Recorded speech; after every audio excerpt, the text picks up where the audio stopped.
Greetings, viewers, and welcome to another episode of OER Live Leaderspeak, a segment where we focus on the change makers in the industry. Today, we are speaking with someone who is a technologist and a futurist. He is the co-founder and CEO of Xponential and the founder and CEO of Mad Talks Group. He is none other than Tariq Qureishy. Mr. Tariq, welcome to Leaderspeak. Thank you very much. So at one point when I was doing a bit of research into some of the work that you have done, I noticed that you mentioned that a lot of companies flew into 2021 blind. How true is that, and how have companies tackled the second, the third, and the fourth waves of the pandemic? Companies are actually flying blind into 2021. The first issue and the first thing that we need to look at is the past does not connect to the future. One of my professors, Marshall Goldsmith, he said, what got you here won't get you there. And it's never been truer now than ever before, because everything has been accelerated in the last 12 months. That's the first issue. The second issue is what used to take decades to transform and change. It's happening in months and in weeks. So whether you look at telemedicine, e-commerce, you look at the presence relationships, education, all of these things are fundamentally changing in a matter of months and weeks. This is unprecedented. And this is something that we cannot understand. Our brain does not comprehend. So when that happens, our amygdala, which is this little thing at the back of our heads, a fight or flight mechanism clicks in, we go into fear and we freeze and we get paralyzed. And that is what's been happening to a lot of leaders. And then they start hiding. They start hiding behind big tech or big strategy consulting. That's the normal response, like, oh, well, the big guys can help me create an insurance policy. That is not an insurance policy. It doesn't work. That's the second thing that we need to be looking at. But what I do is your question was, what are the practical ways to handle it? I have something very, very simple that everybody can get their heads around. And that is something that Google has used extremely successfully over the last 10 years. And it's called the 70-20-10 rule. So 70% of the time you focus on your core business and you grow your core business to 100% in 70% of your time. So think of it in another way. In 4 days a week, you have to make 100% of your revenues. Then you're left with one extra day. And that 20% is always to do with business extensions, new markets, new areas, new business models, and new thinking. Because if you only focus on the 70%, which is your core business, which a lot of leaders today, a lot of business leaders today are doing, then they can only manage what they have. They'll save a little bit, cut costs a little bit, become myopic and inward looking. They're not outward looking, they're inward looking in their core business. So the only thing they can save is their core business. And with this transformation and disruption and the speed and the exponential change that is going on, that's not enough. So you have to spend as a discipline 20% of your time in looking at your business extension. Now, it's extremely difficult. So if you're a 1,000 people company, think of it in this way, that either 200 people of your group are only going to be spending all of the time on the future, or you have to hire 200 people to be working on and focused on the future. Otherwise, you'll only focus on the present, you'll only try and manage the present, you will not have a future. And the last 10% is really important, and that is what we call 10% of the blue sky thinking and things that we are not expecting on a normal basis. These are the adjacencies. You know, the world, if a year ago you asked me, I was talking about telecoms and retails and all of these things as verticals. Today, these verticals have become horizontals. If you're a telecoms company, you're in fintech, you're buying healthcare data companies, you're buying all sorts of other companies. So suddenly, when you're looking at a telecoms environment, you are flattening the environment because all of the additional things are coming in. Take e-commerce companies, technology companies. Amazon is getting into big time into healthcare. So is Walmart. There are more Walmarts in the US than there are hospitals. So they are now looking at diagnostics and vaccination centers and so on in Walmart rather than in hospitals. So the whole philosophy of that is changing. Apple The CEO of Apple, Tim Cook, he said last year, is that by 2026, Apple will be remembered not because of technology, but because of their contribution to healthcare. Healthcare, go figure. The Apple, we use it all the time, is actually going into healthcare. So what I'm saying is that leaders now have to think fundamentally and substantially an unprecedented way of thinking different. Because we are linear thinkers. We think 1, 2, 4, 8, 60, and when you go exponential, you just basically going 4, 8, 16, 32, and so on. The world is moving exponential, and we are thinking linear as leaders. And this is where we have to balance and manage innovation versus risk. We have to balance present versus the future. We have to balance our existing businesses moving forward. And it's going to be very counterintuitive, and I think you will find me completely crazy in saying this. This is the time for courage. This is the time to experiment. This is the time, it's very counterintuitive, but this is the time to move forward as opposed to be defensive. All of those leaders who are being purely defensive will almost guaranteed fail. And that's something that we really shouldn't happen, and we shouldn't allow it. And the work that we do is to help and ensure that leaders can actually see around corners, see beyond the clouds that are above us. And this coronavirus will pass, and we will look into the future. So the future is actually very abundant, by the way. Which is another counterintuitive thing. Most people think it's actually very scarce. I think it's very abundant. And if you ask me more questions, I'll share some of my thoughts on that. Scarcity mindset is one of the things that we all suffer from, and that is really focused on what we have and looking inwards and controlling it. And accountants think like that. A lot of engineers think like that. And they think that this is my box and this is what I need to work with. The abundance mindset is an open mindset. And every single thing that we are doing at this point in the world today, we have really an opportunity of total abundance. Let me give you an example. With solar energy, do you know that in the sky, the sun, the energy that we receive from the sun, 5 days of sunshine equals to all of the hydrocarbon energy that we can create in the world. 5 days. All we now need to do is to capture it, make it as cheap as possible, and then find ways to distribute it. Now we are breaking down those barriers. It's less than 2 cents per kilowatt hour. In some cases, less than 1 cent per kilowatt hour.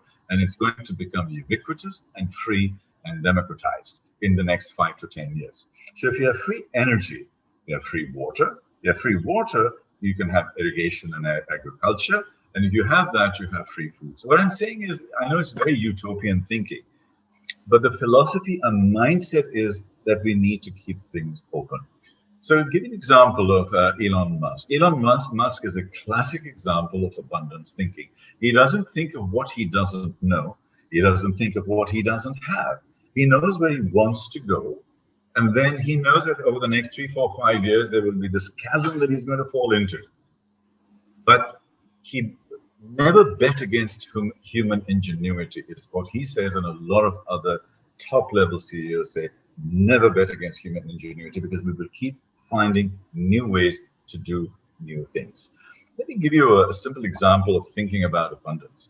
And in 1451, there was somebody called Gutenberg, Johannes Gutenberg, and he invented the printing press. And we are in this business, so it's very relevant for us. So when the printing press was invented in 1451, everything changed, everything. Commerce changed, religion changed, education changed, banking changed, everything changed, because we could type something, put it together, and at this moment in time, folks, we have about 20 Gutenberg moments happening simultaneously in AI, robotics, drones, quantum computing, manufacturing, biotech. All of these things are hitting Gutenberg moments. Now, if individually they were hitting us, we can manage them, but they are now hitting us collectively. So the issue is not about innovation anymore. The issue is about convergence.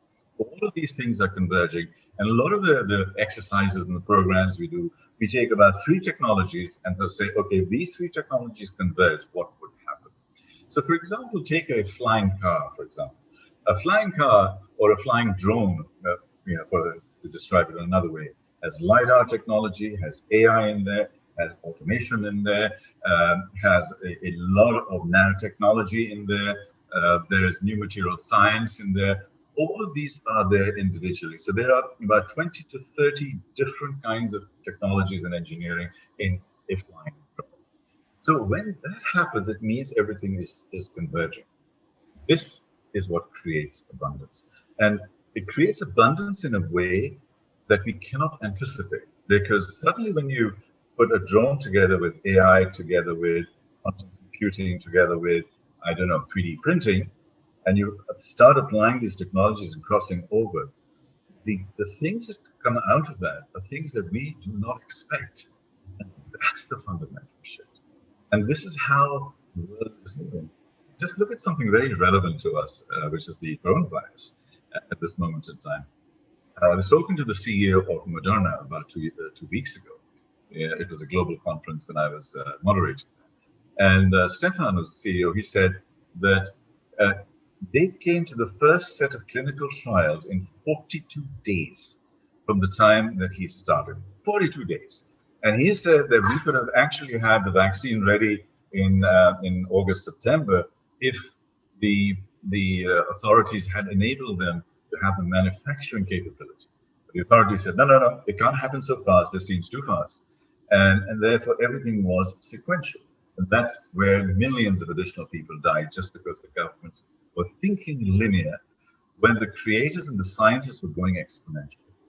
Now, today, Stefan's view is that coronavirus, the sequencing can be broken down in less than 30 days. So when a new variant comes in, then it can actually be tested and ready for trials and execution within 30 days.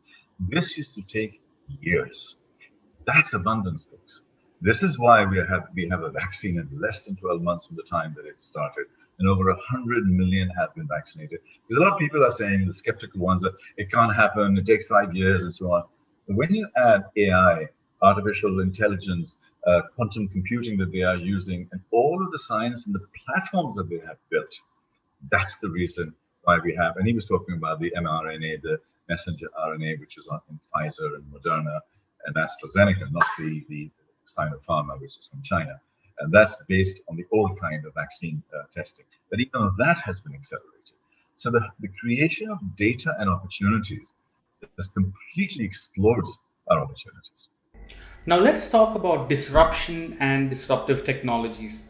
How has disruptive technologies helped shape the way that humans work today? And do you think it's going to be beneficial for us as we move along? Technologies are disrupting us, and they have been throughout our lives, whether it was the Luddites in terms of the textile revolution, when the steam engine came in, or when computers came in and the software came in. Every single stage we had disruption. The only difference right now is the speed of change, because using Moore's law, we've kept on doubling. So the base has become so big and the speed has become so accelerated. And that's the reason why this disruption is different. It's bigger, it's faster. So therefore, what we need to do is think differently. The only thing left is our brain. That's our final frontier. So we have to take a huge step back and say, how am I, and you use the word survive. No, not survive. Survival is easy. How do I thrive in this environment? Now, if you go back to simple Darwinian thinking, it is that the big dinosaurs they were big and strong and loud. These are the big companies. These are the big trees in the forest. And they feel that they're really strong. They're not. They are vulnerable. The big ones are going to fall first because they are the least adaptive. So the new way of thinking through this massive disruption that's going on in the world is what is called adaptive intelligence. We need to start going beyond our just basic level of critical thinking into adaptive intelligence and thinking, and that is going to help make us thrive. The underlying thing to all of the adaptive thinking is trust and ethics and empathy and values. We must not forget those, because as we go into this new disruptive world, we need to be very close to our level of ethics and empathy, because without that, there is really no future for us. And I think If there's a concern, in my view, as we go forward, it's actually not technology, it's humanity, because we're becoming more and more human, and we need to go back to that humanity and back to our thinking and learning about learning and thinking about thinking. And philosophers and anthropologists and zoologists, they are going to become way more important than simple technicians and engineers, because anything that can be digitized will be digitized.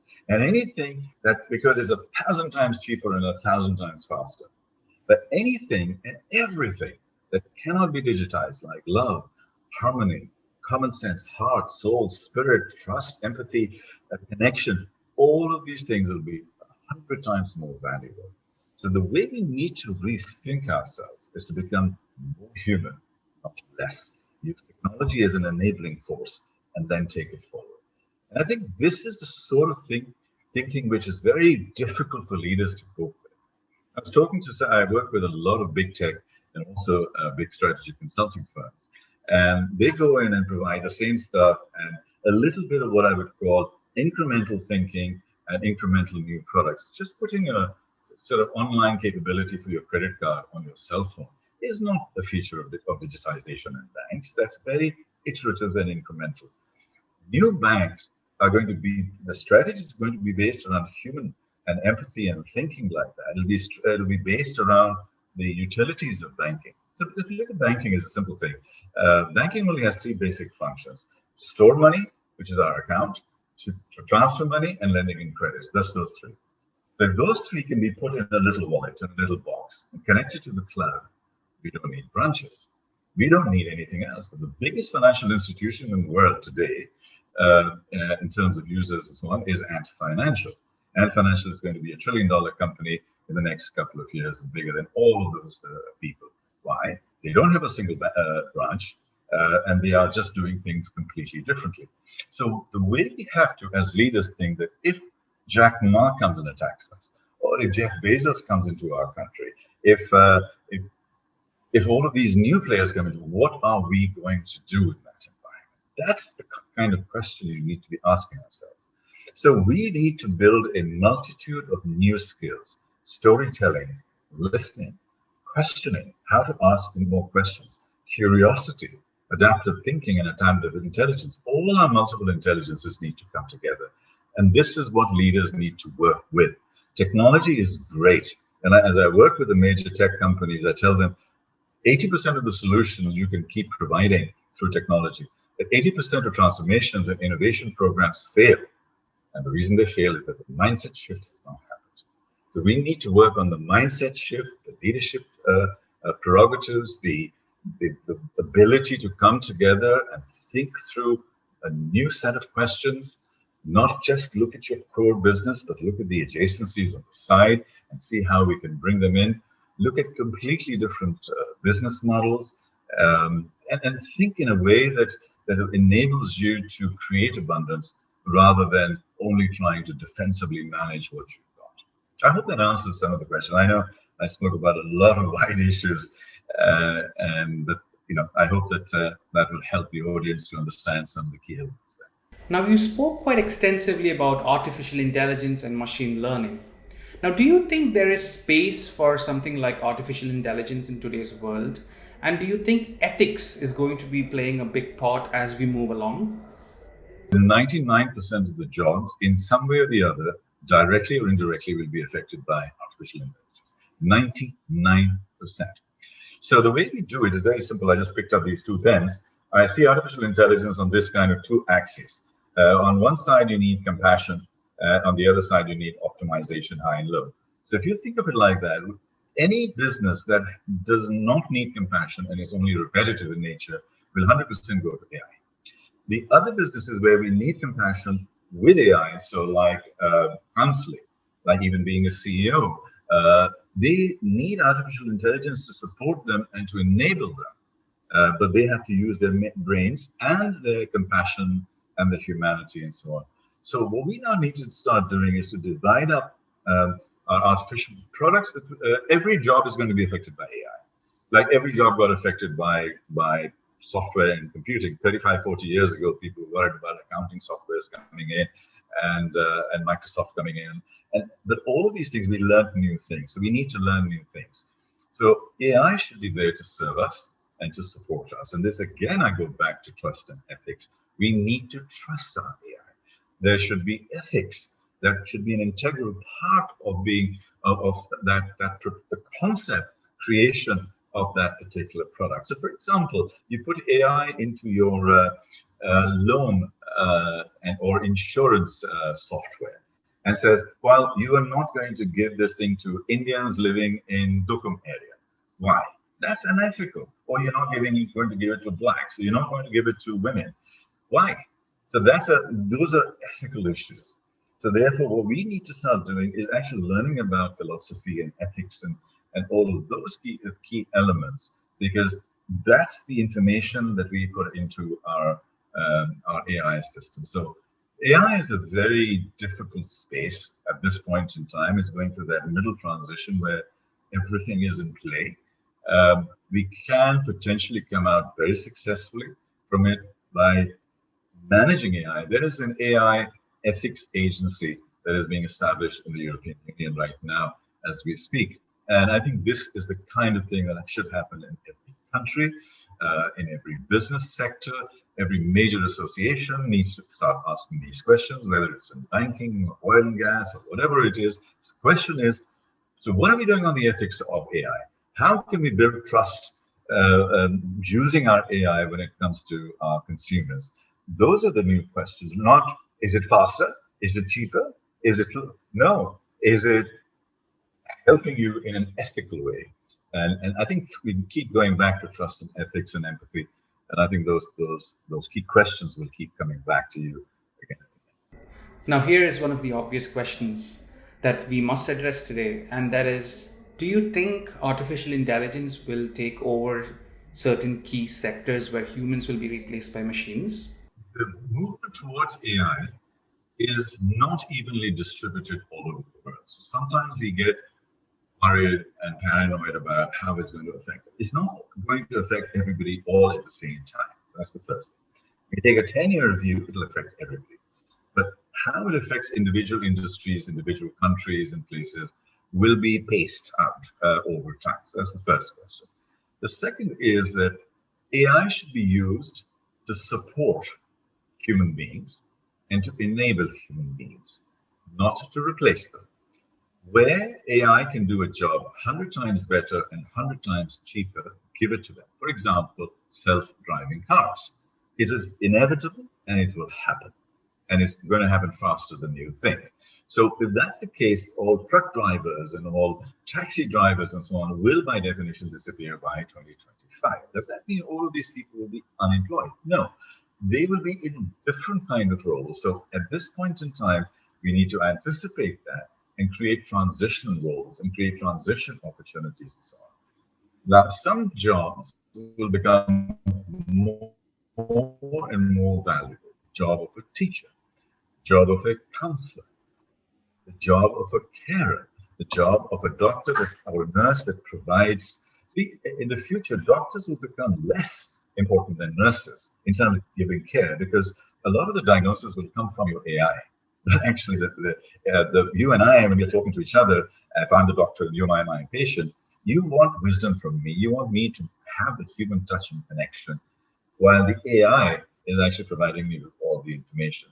So our role with a doctor is going to change. In the past, the doctor knew everything. Now, a doctor cannot know everything. The doctor has access to everything. The doctor understands humanity. The doctor understands compassion. The doctor understands how to talk to you and behave with you and all of the cognitive and psychological things. So the future doctors will learn much, much more about psychology than about the individual intricacies of technology, because that will be on AI. So I think we will become more human, and we need to be sure that technologies support us and lift us. And technologies throughout the centuries have always disrupted the environment and have always lifted us. There is no sort of fundamental shift that has come in, whether it was the steam engine or the computer or software and now AI and other things that has not lifted humanity. This will also lift humanity. That's why I'm an optimist. That's why we have a great belief in the future. At the moment, we're going through a mess. But as we start clearing this nonsense and the clouds start clearing up around us, we will actually start going up. All the boats will rise as the tide rises.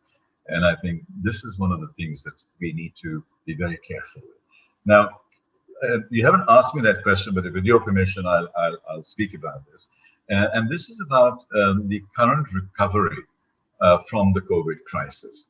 And what's actually happening is most people think most people were hoping that it'll be a V-shaped recovery, goes down, goes up, or a U-shaped recovery, goes down flat and goes up, or a W recovery. It's none of these.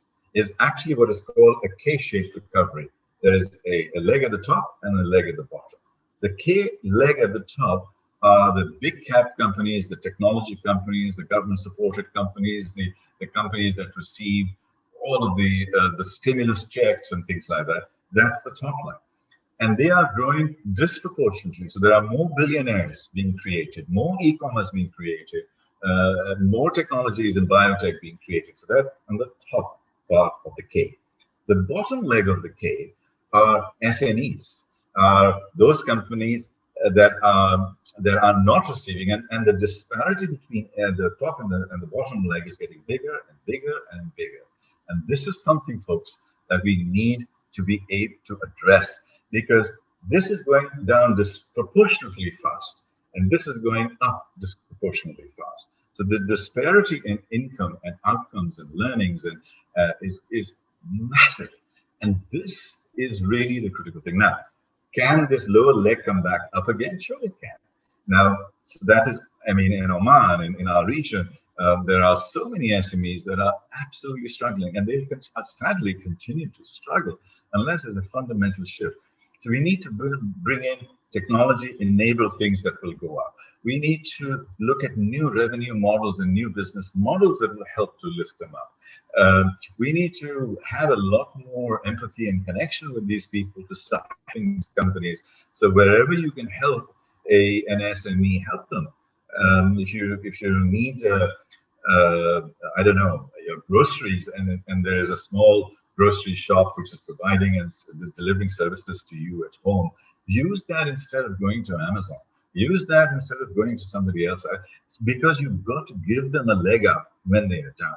So SMEs need to be working out. Now, the other thing is goals. When we, as leaders, when we're setting goals, especially the lower leg SME sector, we cannot set sequential, quarterly, or annual goals at the moment anymore, because these goals keep changing. Because we have a lockdown, we don't have a lockdown. How do you have a target for the 31st of March when half of that time we'll be in lockdown? It doesn't work.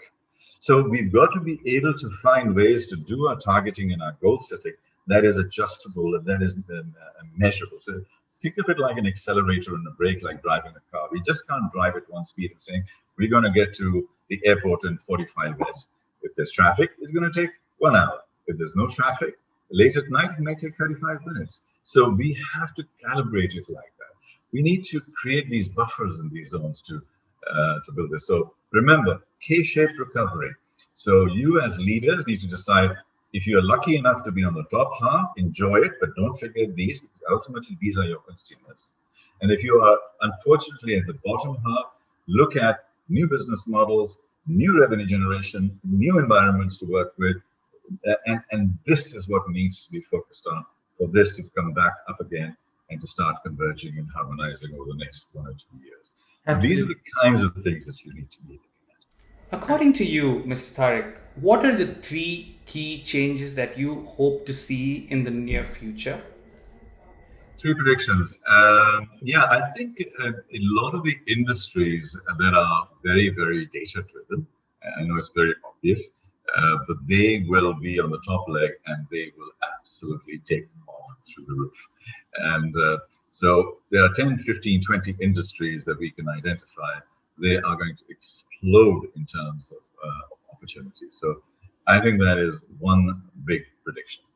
The second big prediction is that there are several new technologies that are coming in which are going to affect us on a day-to-day basis, and we need to start finding ways to absorb them.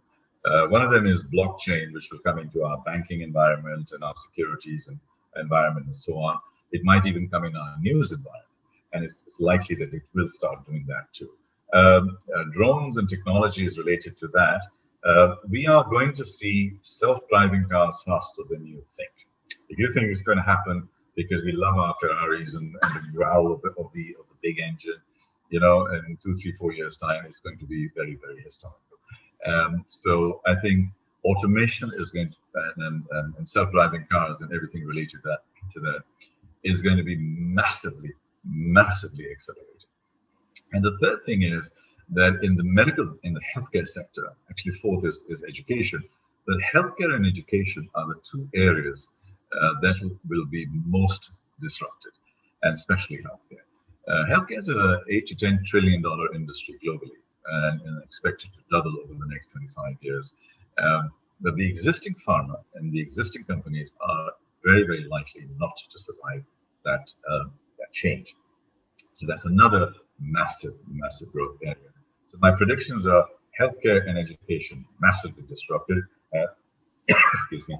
Healthcare and education massively disrupted. Automation being crazily fast and way faster than we expect. And then the first one I sort of spoke about, the new technologies, mix of those new technologies affecting our day-to-day lives, which are going to affect literally our being on a day-to-day basis. And the leaders of today, the CEOs, the C-level suite, I think most of them think that I'm on drugs and I'm, what the hell is this guy talking about? But folks, when you stop, you take a deep breath, and you take a step back, you'll start seeing what I'm saying is actually making a lot of sense. Because when decades happen in months, we cannot have the same set of rules that we had a year ago. Those rules don't exist anymore. Therefore, what our chartered accountancy degree 25 years ago, or MBA 20 years ago, or engineering 15 years ago, or a computer science degree 10 years ago, is not relevant today. You have to have adaptive thinking, a mindset shift, heart and soul, trust and ethics. And that, ladies and gentlemen, is the way you will build your company's futures. Now, Mr. Tariq, thank you so much. This has been an absolutely insightful session, and I'm sure that the viewers will appreciate the knowledge that you have shared with them today. We hope to have you on Leaderspeak soon, probably discussing some other topics as well. Thank you. And God bless to all of the people who are watching. Stay safe, folks. I know I talk about the wonders of abundance and opportunity, but also at this time, it's a time for vigilance and caution in terms of the way we do it. It's also about being smart. So be careful, be well, God bless, and I wish you all the best.